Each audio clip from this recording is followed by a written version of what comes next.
Dando continuidade, respeitando as inscrições, vamos ouvir agora a palavra da professora Amanda Gugel.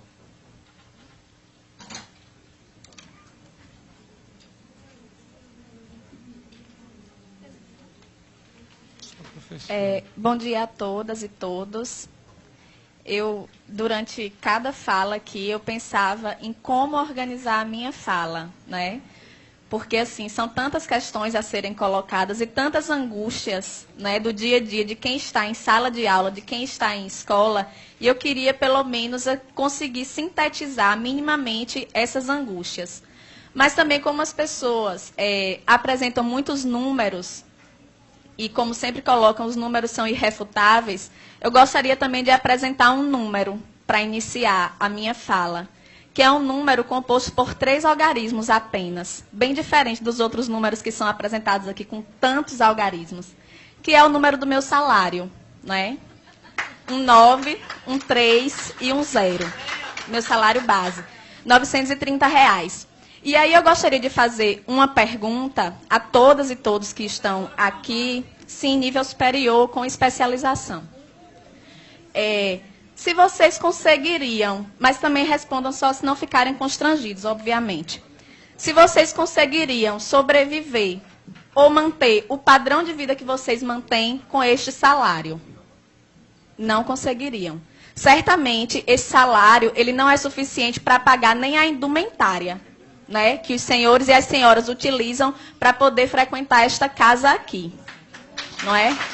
Então, assim, a minha fala não poderia partir de um ponto diferente desse, porque só quem está em sala de aula, só quem está pegando 3 ônibus por dia para poder chegar ao seu local de trabalho, um ônibus precário, inclusive, é que pode falar com propriedade sobre isso.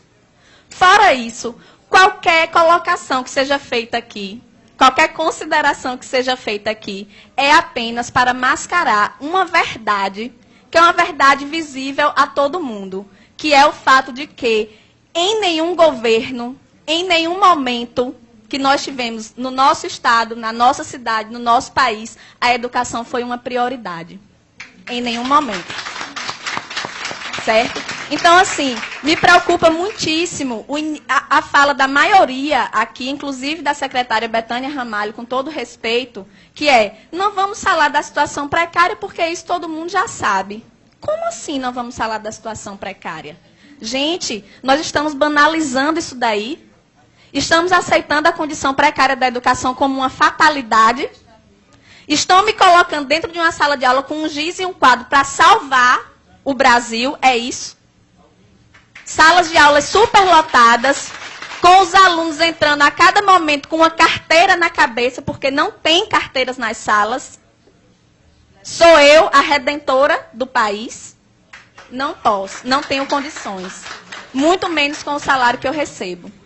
Tá certo? A secretária disse ainda que nós não podemos ser imediatistas, ver apenas a condição imediata. Precisamos pensar a longo prazo, mas a minha necessidade de alimentação é imediata. A minha necessidade de transporte é imediata. A necessidade de Jéssica de ter uma educação de qualidade é imediata, certo? Então, eu gostaria de pedir aos senhores, inclusive, que se libertem dessa concepção errônea, extremamente equivocada, isso eu digo com propriedade, porque sou eu que estou lá, inclusive, além, propriedade maior até do que os grandes estudiosos, parem de associar a qualidade de educação com professor dentro de sala de aula. Parem de associar isso daí. Porque não tem como você ter qualidade em educação com professores 3 horários em sala de aula. Certo? Porque é assim que os professores multiplicam os 930. 930 de manhã, 930 à tarde, 930 à noite, para poder sobreviver. Não é para andar com bolsa de marca, nem para usar perfume francês. Certo? É para ter condição de pagar a alimentação dos seus filhos. É para ter condição de pagar uma prestação de um carro que muitas vezes eles compram para poder se locomover mais rapidamente entre uma escola e outra e que eles precisam escolher o dia em que vão andar de carro porque não tem condição de comprar o combustível. Tá certo? Então, a realidade nossa, o cenário da educação no Rio Grande do Norte hoje é esse. E eu não me sinto constrangida em apresentar o meu contra-cheque, nem a aluno, nem a professor, nem a nenhum dos senhores aqui, porque eu penso que o constrangimento deve vir de vocês. Sinto muito, eu lamento, mas deveriam todos estar constrangidos, entende? Então, assim, entra governo e sai governo, e eu peço desculpa mais uma vez, Betânia, mas não tem novidade na sua fala. Sempre o que se solicita da gente é paciência. É tolerância. E eu tenho colegas que estão aguardando pacientemente há 15 anos, há 20 anos, por uma promoção horizontal.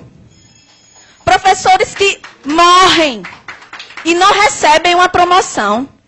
Então eu quero pedir à secretária, em primeiro lugar, paciência também, porque nós não aguentamos mais esse discurso. Não aguentamos. O que nós queremos é objetividade. Como é que é? Queremos sair desse impasse? Queremos. Mas como? Sem nenhuma proposta, de mãos abanando? Voltar mais uma vez desmoralizado para a sala de aula, para o aluno dizer, professor, a gente ficou aqui sem ter aula e só isso. Vocês receberam R$20, R$30, dão risada. Pedimos ainda, secretária, respeito. Para que a senhora não vá mais à mídia dizer assim, pedimos flexibilidade, como se nós fôssemos os responsáveis pelo caos, que na verdade só se apresenta para a sociedade quando nós estamos em greve, mas que está lá todos os dias, dentro da sala de aula, dentro da escola, em todos os lugares. Certo? Então, respeito. Não se refira à nossa categoria dessa forma, não se refira. Nem se refira apenas como se fosse a direção do Síndico que está querendo fazer essa greve. Não é não, é 90% da categoria. 90% da categoria no estado inteiro, nos interiores, aqui na capital. Certo? Pedimos aos deputados apoio. Estejam mais presentes, participem ali, vão à nossa assembleia, procurem ouvir esses trabalhadores, procurem saber a realidade. Certo? Pedir à promotoria que esteja com a fiscalização efetiva ao Ministério Público.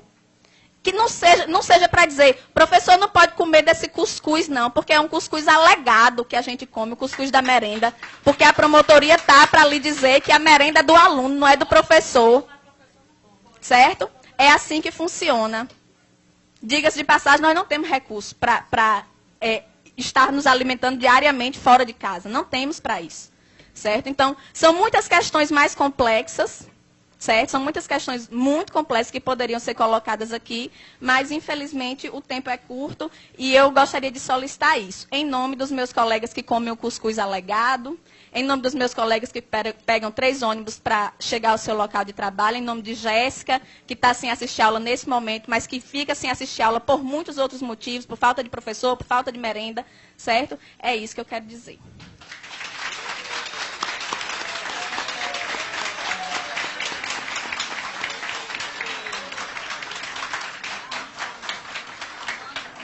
Parabéns à professora Amanda Gurgel.